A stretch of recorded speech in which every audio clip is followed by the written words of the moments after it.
Hello students, welcome back to my channel. में माया खराड़िया फिर एक नए वीडियो के साथ आज हम बात करने वाले हैं दांत्र कोशिका अरक्तता के बारे में। दांत्र कोशिका अरक्तता या हंसियाकार कोशिका अरक्तता, जिसको हम सिकल सेल एनीमिया कहते हैं। एनीमिया क्या है? एनीमिया का मतलब होता है बॉडी में, शरीर में रक्त की कमी हो जाना, लेकिन हम यहाँ पढ़ रहे हैं सिकल सेल एनीमिया, यानी कि सिकल यानी हंसिया के आकार की कोशिकाओं का हो जाना। ये किस तरह से होता है, क्या है, तो जानते हैं आज हम सिकल सेल एनीमिया के बारे में। बच्चों, सिकल सेल एनीमिया क्या है? ये है एक ब्लड डिजीज, यानी एक रक्त में होने वाली बीमारी, रक्त में होने वाली डिजीज। ये किसको अफेक्ट करती है? ये हमारे शरीर की आरबीसी को अफेक्ट करती है, प्रभावित करती है। आरबीसी यानी कि रेड ब्लड कार्पसल्स। जैसा कि आपको पता है, हमारे शरीर में जो रक्त है, रक्त में आरबीसी, डब्ल्यूबीसी और प्लेटलेट्स पाई जाती है। इनमें ये आरबीसी को अफेक्ट कर रही है। आरबीसी का जो नॉर्मल साइज या शक्ल होती है, जिसका आकार होता है, वो इस तरह का होता है, और हंसियाकार रूप में ये परिवर्तित हो जाती है। कैसे हो जाती है? इस तरह के हंसियाकार शेप में ये बदल जाती है, इसलिए इसका नाम पड़ा हंसियाकार कोशिका अरक्तता। रक्त में हीमोग्लोबिन वर्णक पाया जाता है। आपको पता है कि हमारे रक्त का लाल रंग जो होता है वो इस हीमोग्लोबिन वर्णक की वजह से होता है, और इस हीमोग्लोबिन में यदि किसी प्रकार की विकृति आ जाती है, यानी कि इसका जो एक पर्टिकुलर स्ट्रक्चर है, प्रॉपर स्ट्रक्चर है, संरचना है, इस संरचना में यदि कोई किसी प्रकार की विकृति आ गई और ये हीमोग्लोबिन विकृत हो गया, तो इस हीमोग्लोबिन के विकृत होने से हमारी आरबीसी की शक्ल है वो किस प्रकार की हो गई? ये हो गई एक नॉर्मल सेल जो होती है, ये इस तरह की होती है, और ये सिकल सेल वो इस तरह की होती है, अफेक्टेड सेल हो गई। इस तरह से जब आरबीसी की हंसियाकार शक्ल हो जाती है या इनका आकार बदल जाता है, तो इससे हमारे शरीर में जो ऑटो टिश्यूज में पहुंच रही है, हमारी बॉडी के ऑर्गन्स में पहुंच रही है, ये ओटू हमारे शरीर के सभी अंगों में नहीं पहुंच पाती है। जब हमारे शरीर के सभी अंगों में ओटू नहीं पहुंच पाती है, आरबीसी इसको कैरी करती है, तो ऑक्सीजन तनाव शरीर में उत्पन्न होने लगता है। ऑक्सीजन तनाव का आपने कोरोना के बारे में भी सुना होगा। कोरोना पेशेंट के बारे में जब हमने सुना कि इस तरह से ऑक्सीजन नहीं पहुंच पाना, व्यक्ति किस तरह से इसमें तड़फड़ाता है, तो शरीर के सभी ऊतक और अंगों में ऑक्सीजन नहीं पहुंच पाती है, ऑक्सीजन तनाव उत्पन्न हो जाता है। आरबीसी जो नष्ट हो रही है, इसको स्प्लीन के द्वारा, प्लीहा के द्वारा ट्रैप कर लिया जाता है, और ये जब आरबीसीज हमारे शरीर में कम हो रही है, आरबीसीज के कम होने से, नष्ट होने से, सिकल सेल के रूप में चेंज होने से, हंसियाकार होने से हमारे शरीर में ऑक्सीजन तनाव उत्पन्न हुआ, और ये कंडीशन होती है रक्त कोशिकाओं की कमी होने लगती है। जब रक्त कोशिकाओं की कमी हो जाती है तो इस कंडीशन को हम कहते हैं एनीमिया। इस कंडीशन को हम कहते हैं एनीमिया। आपने देखा कि आरबीसीज एक हंसियाकार रूप में, हंसिया क्या होता है? हंसिया होता है घास काटने वाला एक उपकरण, इस तरह से, यानी कि ये जो हंसियाकार कोशिका के रूप में सेल बदल गई और ऑक्सीजन तनाव उत्पन्न हो गया, नष्ट हो गई, सेल्स आरबीसी की कमी हो गई, तो ये होता है सिकल सेल एनीमिया। तो आपने समझा कि एनीमिया जो हंसियाकार कोशिका अरक्तता है वो क्या है।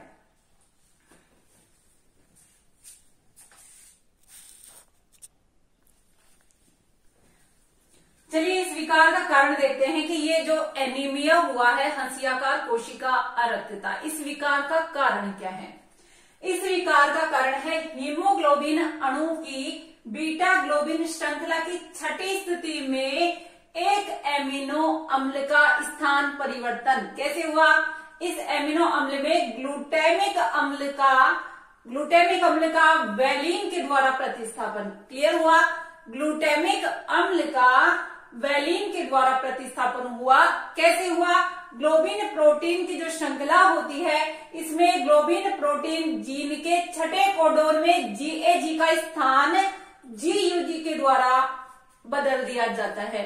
जो ग्लोबिन श्रृंखला होती है, इसके छठे कोडॉन में GAG का स्थान GUG के द्वारा प्रतिस्थापित कर दिया जाता है। तो आपको पता है कि पर्टिकुलर ये आपके आएगा आगे चैप्टर्स में कि पर्टिकुलर ये जो कोडॉन होते हैं वो एमिनो अम्ल को कोडित करते हैं। तो इन एमिनो अम्लों में जो परिवर्तन हुआ है GUG का, ये GAG के स्थान पर GUG का परिवर्तन, तो इस परिवर्तन की वजह से एमिनो अम्ल बदल चुका है और निम्न ऑक्सीजन तनाव से हीमोग्लोबिन में विकृति आ गई और उत्परिवर्तित स्ट्रक्चर हो गई है हीमोग्लोबिन अणु की, जिससे इस हीमोग्लोबिन में बहुलीकरण हुआ और बहुलीकरण होने की वजह से जो आरबीसी नॉर्मल कंडीशन में होती है द्विअवतल कंडीशन में, जो आरबीसी होती है वो द्विअवतल कंडीशन में होती है। इस द्विअवतल कंडीशन से इनका आकार हंसियाकार हो जाता है। बच्चों ध्यान रखिएगा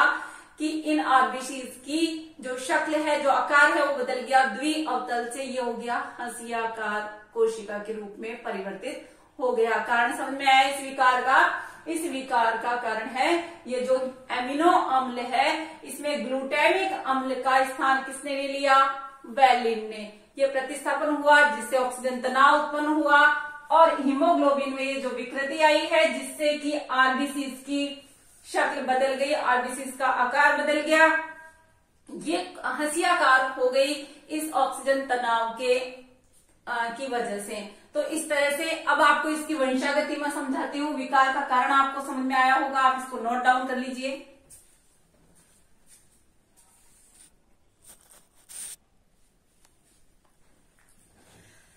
चलिए हम बात करते हैं इसकी वंशागति की कि किस तरह से इस रोग की वंशागति होती है। तो सबसे पहले आपको यह पता होना चाहिए कि ये जो है कैरेक्टर, इसका जीन होता है एलिंग क्रोमोसोम्स पर, यानी एलिंग क्रोमोसोम्स पर होता है और किस रूप में होता है?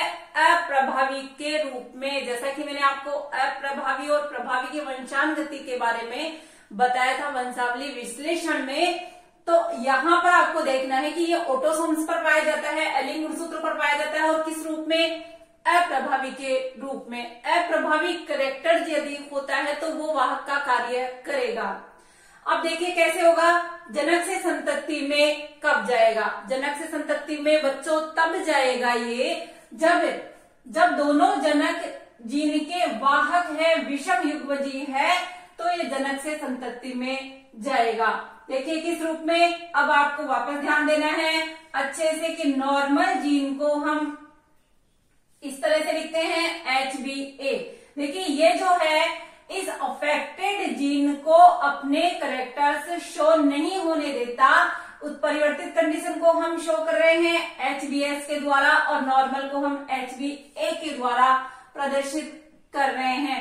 अब यहाँ पर इस अफेक्टेड जीन को एक नॉर्मल जीन जो है संक्रमित कर देता है, दबा देता है। नॉर्मल जीन या नॉर्मल जो रक्त कणिकाएं हैं वो इस संक्रमित जीन को यानी व्यक्ति को रोग मुक्त रखते हैं यदि ये जीन व्यक्ति में प्रेजेंट है, मौजूद है। अब इसकी दो कंडीशंस बनती है, यहाँ देखिए, यदि ये जो है कंडीशन विषम युग्मजीय अवस्था है यानी कि नॉर्मल भी है और ये संक्रमित भी है।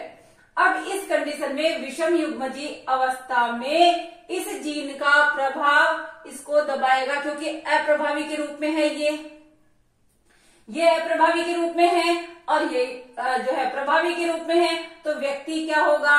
व्यक्ति रोग मुक्त रहेंगे, व्यक्ति रोग मुक्त रहेंगे विषम युग्मजीय कंडीशन में। विषम युग्मजीय कंडीशन में व्यक्ति रोग मुक्त रहता है, लेकिन अप्रभावी के रूप में जीन मौजूद है तो ये 50% संभावना संतति में जाने की बनती है। संतति में क्या परसेंटेज बनेगी इसकी कि 50% व्यक्ति से संतति में जाने की संभावना निश्चित रूप से बनी रहेगी क्योंकि अप्रभावी के रूप में उपस्थित है ये जीन।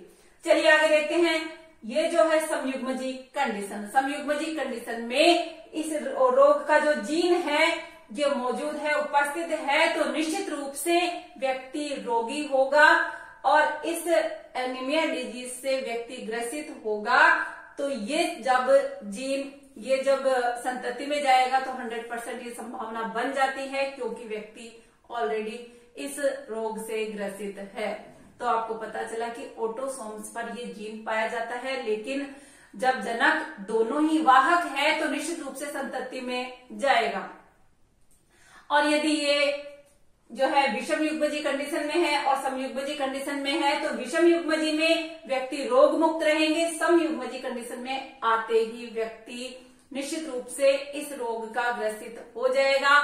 एनीमिक कंडीशन एक ऐसी कंडीशन होती है जिससे कि व्यक्ति ऑक्सीजन तनाव महसूस करता है, उसको हॉस्पिटलाइज कराना पड़ता है, और अगर मान लो ऐसा नहीं किया गया तो व्यक्ति की डेथ हो जाती है।